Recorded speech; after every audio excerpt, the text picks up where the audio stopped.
Have you ever wondered what happens when the mind that studies madness becomes its prisoner? When the doctor, the one holding the clipboard, the one deciding who stays behind locked doors, wakes up on the other side. This is not just a story about patients. It's about doctors who lost themselves inside the asylum they swore to control. It's about the walls that don't forget the secrets whispered into them at 3 a.m. And it all happened in a place people still fear to speak of, St. Mary's Psychiatric Hospital. When St. Mary's opened in the early 1950s, it was the kind of institution you'd see on a postcard, a sprawling brick complex tucked away on a misty hillside, pine trees clustered like sentinels at its back. To the town nearby, it was both a promise and a threat. A promise that the troubled could be hidden away. A threat that, if you weren't careful, you might end up behind those gates yourself.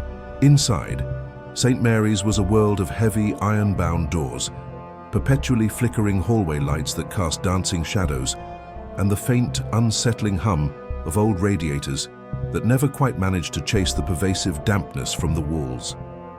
The hallways always smelled of a sickly sweet disinfectant, stale coffee left too long, and something metallic, almost coppery, that clung to your throat, a taste of forgotten blood in the air. It was a place where the very air seemed thick with unspoken grief and whispers that no living soul should hear. The silence, when it fell, was never truly silent, filled instead with the distant echoes of shuffling feet, soft moans, or the sudden, piercing shriek that would rip through the night, only to be swallowed by the oppressive stone.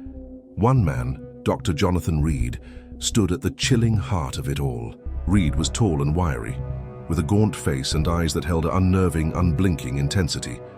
His white coat, always impeccably pressed, hung perfectly over a severe three-piece suit, and his leather shoes were polished to a mirror shine that reflected the cracked, scarred linoleum floor beneath him. He was brilliant, or so the whispers went, published in all the major psychiatric journals, a sought-after speaker at medical schools up and down the East Coast. But behind his sharp wire-framed glasses, his eyes were restless, constantly darting from patient to chart, from nurse to the empty, pooling shadows in the corners of his office, as if searching for something just out of sight. Reed had this peculiar ritual. Every night after his final rounds, he'd slip away to his private office on the top floor. It was an old storage room he'd converted, a forgotten space imbued with a strange, isolated energy. Nurses often joked that you could always tell when he was in there. The sliver of light under the door would flicker erratically, like a dying bulb gasping for air, and a thick, acrid smell of burning cigarettes mixed with old, decaying paper would drift down the hall. He obsessively scribbled notes into thick, black-bound journals, page after page filled with fragmented patient confessions, precise timings of electroshock sessions, unsettling sketches of the human brain, and half-translated bits of obscure Latin. It was rumored Reed believed the mind could be unlocked like an old dusty attic door, and that once you stepped inside, past the cobwebs and forgotten memories, you could scrub out the rot, cleanse the decay, and bring the patient back, pristine and clean. Some nights, the nurses swore they heard him talking to someone, a low guttural murmur echoing from his office.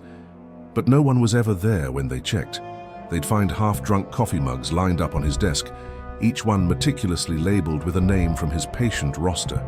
Some whispered it was just his macabre way of keeping the dead close. Others believed he'd begun to lose track of which voices were real and which were mere figments of the increasingly fractured minds he studied, or perhaps the echoes of his own dissent. The air around his office seemed to grow colder, heavier, and those who dared to pass by late at night reported a chilling sensation, as if unseen eyes were watching them from the shadows within. It wasn't just Reed. The hospital seemed to possess a malevolent will, gnawing at the sanity of its own staff.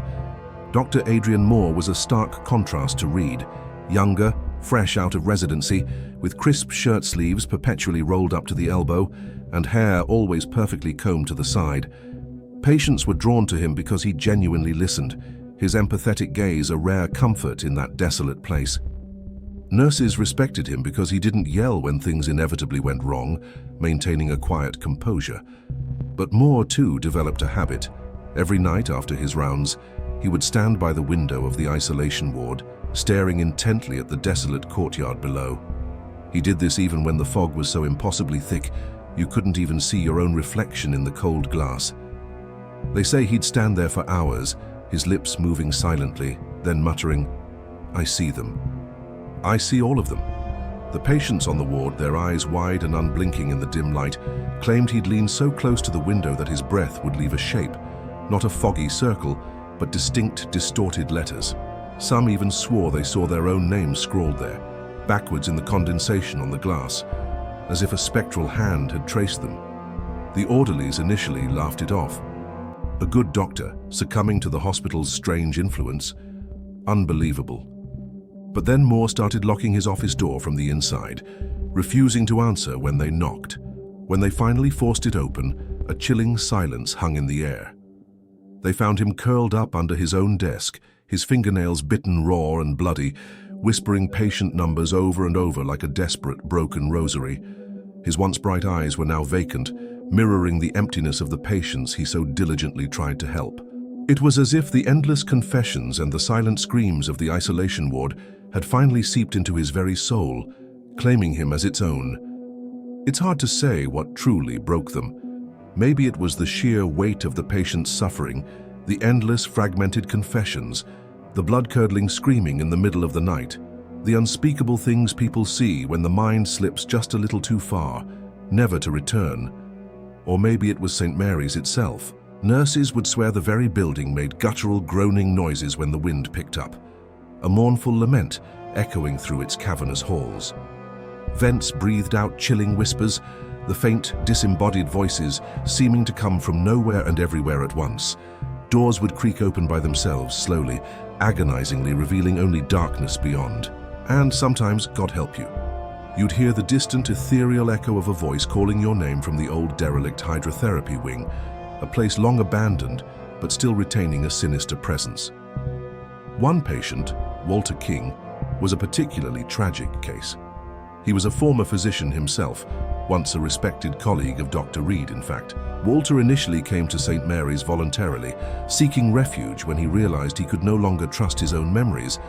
When his carefully constructed reality began to crumble, he had been found standing in a patient room, one hand pressing a stethoscope to a dying man's chest, the other frantically scribbling nonsense words in the air with his finger, as if trying to capture the elusive fragments of his own mind. When they finally locked him up, Walter offered no resistance. He would simply sit by the barred window of his room on the second floor, a chillingly childlike smile on his face, humming unsettling nursery rhymes. If you ever dared to ask what he was thinking, he'd respond with a vacant stare.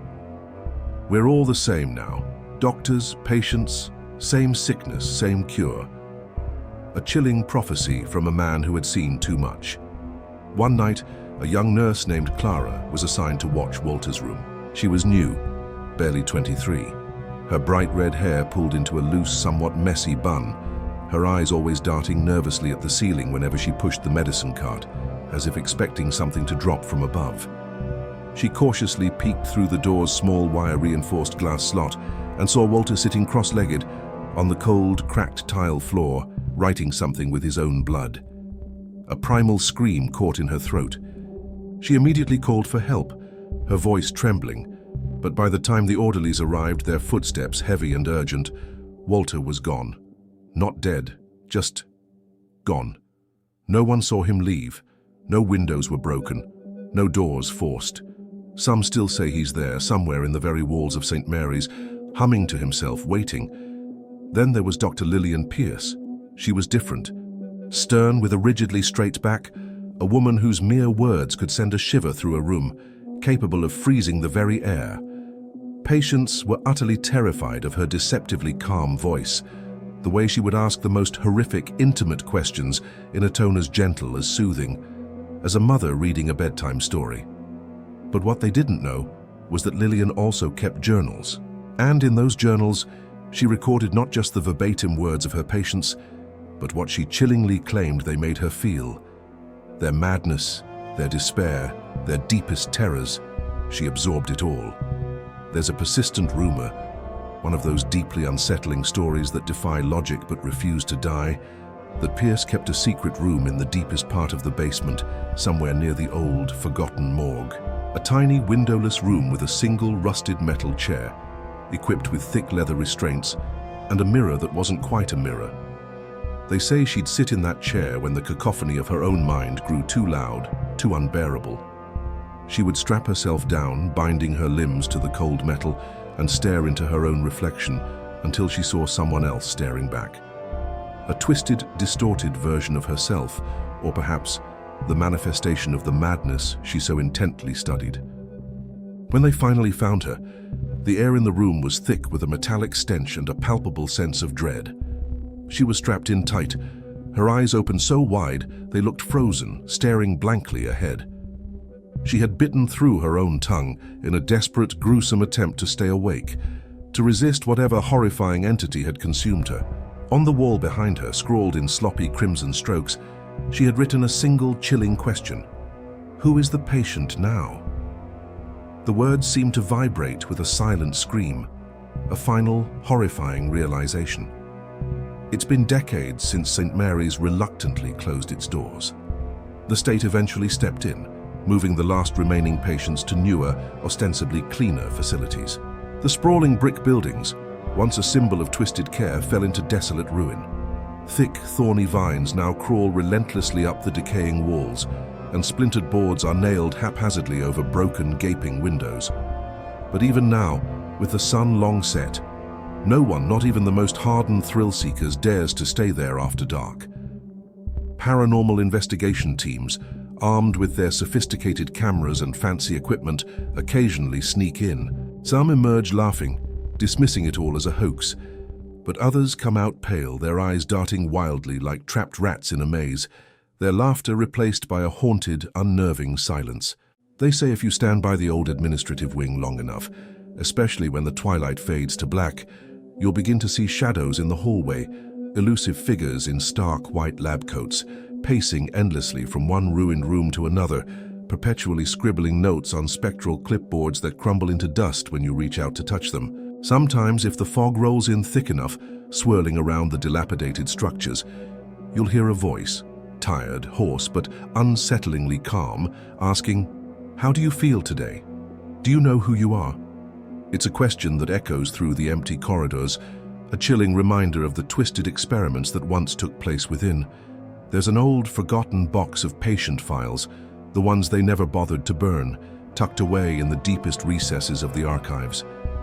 Yellowed, brittle pages that list diagnosis after diagnosis, but chillingly no discharge dates. Names are crossed out, rewritten, then crossed out again, as if the very identities of these individuals were in constant flux, or simply erased. Next to each one, sometimes you'll see a doctor's name too, as if somewhere along the way they had joined the roster. So tell me, what truly happens when the person holding the key to your padded cell suddenly needs one of their own? When the mind that meticulously mapped out your madness starts hearing phantom footsteps at the end of the hallway, drawing closer with every passing second? Who do you trust then? If you ever dare to visit what's left of St. Mary's, heed this warning. Don't knock on the decaying doors. Don't follow the faint, unsettling humming that sometimes drifts from the ruins. And for the love of God, don't listen too closely when you hear someone whispering your name through the rusted, broken pipes, because the doctors there never really left. They're still doing their rounds, taking notes on the shadows, asking questions no living soul should ever answer. And maybe, just maybe, they're looking for someone new to take their place. So before you close your eyes tonight, ask yourself, if the ones who were meant to heal your mind ended up losing theirs, what chance do you have? And if you ever hear your own name echoing from the walls in the dark, well, maybe it's not just in your head. Not anymore. You really think this is just a story? Have you ever experienced something like this? Let us know in the comments below, and don't forget to subscribe to the channel for more stories that will make you distrust even the darkness in your own room. Are you sure you're alone right now? If you enjoyed this creepy story, don't forget to like the video and subscribe to the channel for more chilling tales every week. Stay spooky!